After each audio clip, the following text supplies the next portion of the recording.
Olá, amigos e amigas, bem-vindos e bem-vindas ao meu canal Por um Novo Amanhã. Eu sou Luiz Rorato e hoje eu vou falar sobre a votação do Supremo Tribunal Federal, do STF, com relação à inconstitucionalidade ou não do artigo 19 da Lei do Marco Civil da Internet, que é a Lei 12.965 de 2014. Por 8 votos a 3, o artigo 19 foi considerado parcialmente inconstitucional.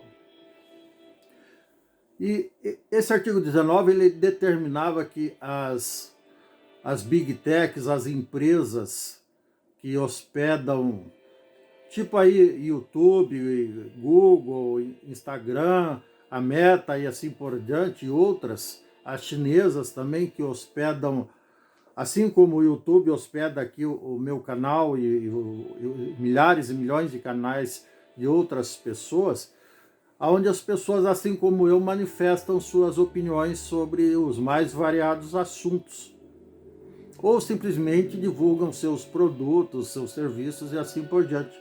Mas a questão era que muita gente sem escrúpulos, gente criminosa de verdade, principalmente vinculado a partidos políticos, a criminosos de outras instâncias, sem qualquer ligação com a política, também estavam usando a internet, por exemplo, para praticar crimes, seja de venda de armas, seja para incitar crianças e adolescentes a se automutilarem ou a se despirem na frente das câmeras e assim por diante. E, por outro lado, governos inescrupulosos usavam e ainda usam, na época da pandemia foi amplamente usado aqui no Brasil e ao redor do mundo, nos Estados Unidos também, os negacionistas de lá e de cá, governos negacionistas, para publicar fake news sobre a ineficácia da vacina, para publicar induzindo os desavisados, as pessoas mais simples ou mais ignorantes mesmo, a desacreditar na ciência e na vacina, levando o mundo ao caos, induzindo as pessoas a acreditar em mentira. Então, com base em tudo isso é que foi criada essa lei, não só no Brasil, leis igualmente importantes e com o mesmo objetivo foram criadas ao redor do mundo, na grande maioria dos países, para colocar um basta, um freio na criminalidade praticada aqui na internet.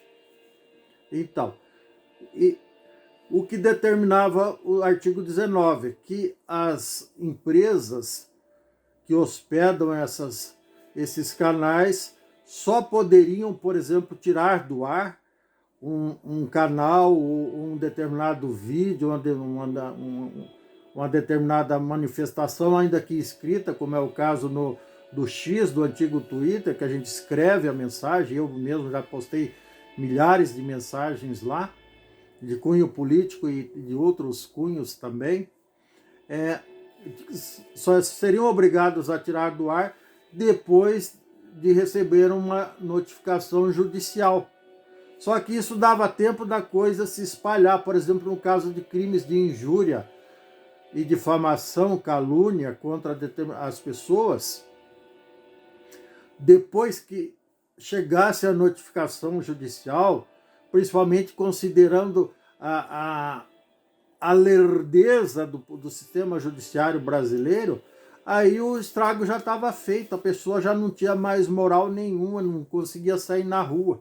Então, uma simples notificação do próprio interessado, ou seja, da pessoa que estava sendo insultada, agora com essa determinação do Supremo Tribunal Federal, ou ainda do seu representante legal, uma notificação extrajudicial enviada por e-mail, por qualquer outro meio eletrônico, ainda que seja pelos meios tradicionais, por uma carta R enviada pelos Correios, agora sim a empresa Big Tech ou não que hospeda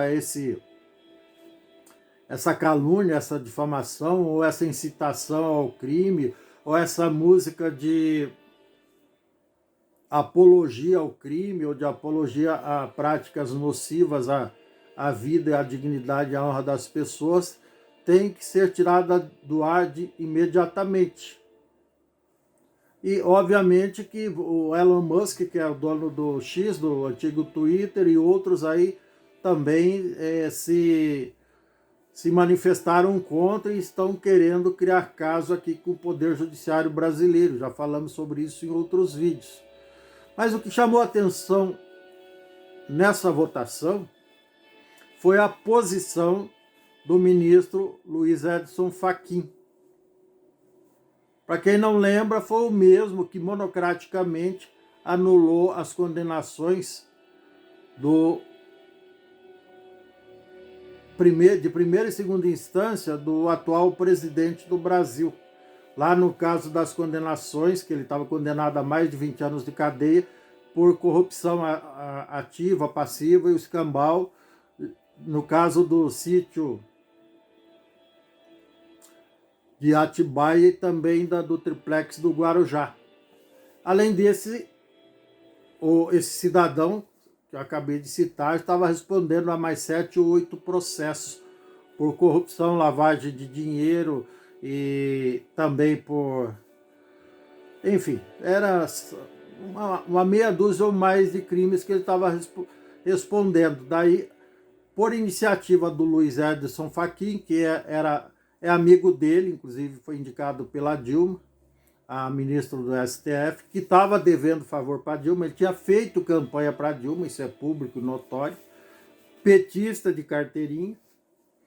Então esse ministro achou uma brechinha para retribuir o benefício de ter recebido uma indicação para um cargo vitalício cheio de pompa e circunstâncias e benesses financeiras.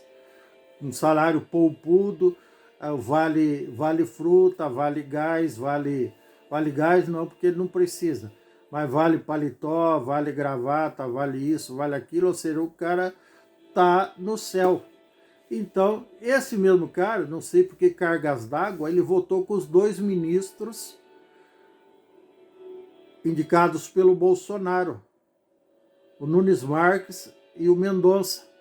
Os 3 votaram totalmente contra a inconstitucionalidade,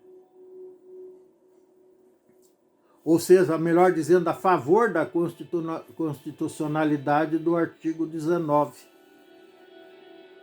Os outros ministros, os outros 8, votaram totalmente contra ou parcialmente contra a constitucionalidade do artigo 19. E por que o Fachin fez isso?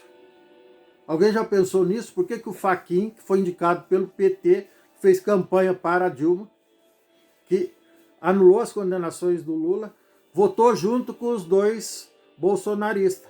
Os 2 bolsonaristas, que é o Mendonça, o André Mendonça e o Nunes Marques, foram indicados pelo Bolsonaro. Aliás, eles têm uma dívida de gratidão enorme para com o Bolsonaro, assim como o Fachin tinha para com o Lula e com a Dilma, e retribuiu de forma assim magistral, né? Vou até erguer o braço para mostrar o tamanho da magistralidade dele, assim, ó, para vocês verem, de forma magistral, ele retribuiu a indicação que recebeu para o STF para um cargo vitalício. De forma assim, como se... que até me emociona, me deixa comovido, de forma comovente ele agradeceu. Já viram quanta nobreza, quanta pureza? O cara anular as condenações do cara que indicou ele para ser ministro? É tão bonito isso. Eu dá vontade de chorar até, né? Só que não, né? Então, aliás, dá vontade de fazer outras coisas, menos chorar. Aí, por que ele fez isso? Porque quando ele encontrou argumentos para anular as condenações, ele recorreu a quê? Ele usou como argumento o quê? Trocas de mensagens hackeadas, vejam bem, hackeadas e editadas no Instagram, de mensagens supostamente que aconteceram entre o ex-ministro ex-juiz Sérgio Moro, atual senador da República, Sérgio Moro, aqui do Paraná, e pelo ex-promotor, o Deltan Dallagnol e outros envolvidos. E não quis nem saber se o troço era hackeado, se tinha sido editado. Foi pedido para que fosse feito perícia, ele negou, porque ele tinha certeza que ele tinha que retribuir o favor. E agora ele estaria entrando em contradição se ele votasse, por exemplo, contra total ou parcialmente a inconstitucionalidade do artigo 19. Por isso ele se alinhou ao Nunes Marques e o André Mendonça, indicados pelo Bolsonaro. Bolsonaro este que tinha lá dentro dos porões do Palácio Alvorada, do Palácio do Planalto, o seu filho, ou um dos seus filhos, ou mais de um dos seus filhos, liderando o quê? A central de fake news, o gabinete do ódio, aonde os caras ficavam criando